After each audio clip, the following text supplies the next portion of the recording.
mi u ovom gradu trebamo takve i slične manifestacije podržati, živimo od turizma velikim dijelom i zato sve ono što će stvoriti priču o ovom gradu, što će turisti prenijeti u svijet kao nekakve posebne događaje, svi građani trebaju to podržati i svi trebaju doći na tu manifestaciju.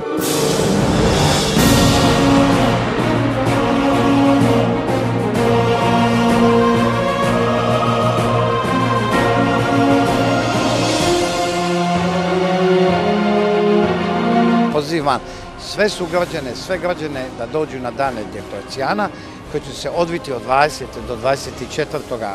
kolovoza i u svakom slučaju to će biti jedan lijepi događaj, atraktivan, dovedite vašu djecu i ja mislim da ćemo uživati u lijepom programu koji su ljudi koji znaju to raditi vrlo vješto napravili. Znači, svi na dane Diokleciana.